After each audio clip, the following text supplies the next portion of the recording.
Hello everyone, another cozy winter night, another beautiful recipe. ఒక కమ్మనైన బీరకాయ తొక్కు పచ్చడితో మీ ముందుకు వచ్చాను. ఇది చాలా హెల్త్కి బెనిఫిట్స్, ఇంకా కంఫర్ట్ ఫుడ్ అనమాట. వర్షం పడినా జలుబు చేసినా ఇది తింటే అదిరిపోతుంది. రిజల్ట్ కూడా బాగుంటుందన్నమాట. సో ప్రాసెస్లోకి వెళ్ళిపోతే ఆనియన్స్, పచ్చిమిర్చి, వెల్లుల్లి, ధనియాలు, జీలకర్ర ఇవన్నీ వేసుకొని ఒక 5 minutes సాటే చేసుకోండి.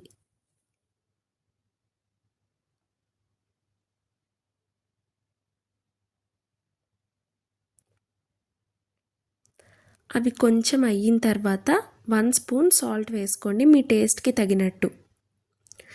కొన్నిసార్లు సైలెన్స్ కూడా చాలా బ్యూటిఫుల్గా ఉంటుంది కదా. If you know, let me know in the comment section.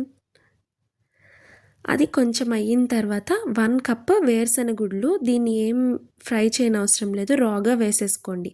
వేసుకొని మొత్తం వెజిటేబుల్స్ అన్నీ ష్రింక్ అయ్యేదాకా ఫ్రై చేసుకోండి. ఆ తర్వాత ఒక 2 to 3 టొమాటోస్ని ఇట్లా చీల్చుకొని ముక్కలుగా దీనిలో వేసుకోండి.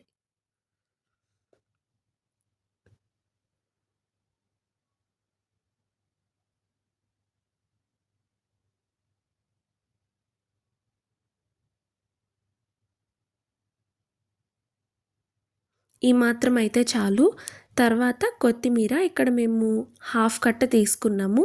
మీ మెజర్మెంట్కి మీరు ఎంతమంది ఉన్నారో దాన్ని బట్టి ఫ్రెష్గా నీట్గా వాష్ చేసుకొని తీసుకోండి. తర్వాత ఒక చిన్న నిమ్మపండు సైజ్ అంతా చింతపండు వేసుకొని బాగా ఫ్రై చేసుకొని దాన్ని పక్కన పెట్టుకోండి.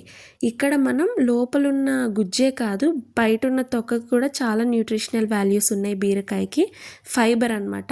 సో దీన్ని ఒక 5 minutes వాష్ చేసుకున్న తర్వాత ఫ్రై చేసుకోండి. అప్పుడు ఇందాక మనం చేసుకున్న టొమాటో, కొత్తిమీరని ఇంకా ఈ బీరకాయ తొక్కుల్ని రెండిటిని కలిపి ఫైన్ పేస్ట్ లాగా చేసుకోండి. కొంచెం కచ్చబచ్చగానే ఉంటుందనుకోండి. సో పోపుకి ఏంటంటే ఆయిల్ వేసుకొని పోపు సామాన్లు, వెల్లుల్లిపాయలు, ఇంకా ఎండుమిర్చి, కరివేపాకు ఇవన్నీ వేసుకొని నీట్గా ఫ్రై చేసుకోండి. కొద్దిగా జీలకర్ర కూడా మీ టేస్ట్కి తగినట్టు, ఇంకా ఎక్కువ కావాలనుకుంటే. ఆ తర్వాత ఇందాక మనం చేసుకున్న పేస్ట్ ఉంది కదా, అది దీనిలోకి కన్వర్ట్ చేసుకొని మిక్స్ చేసుకోవడమే, కానీ డైరెక్ట్గా దించేయకూడదు.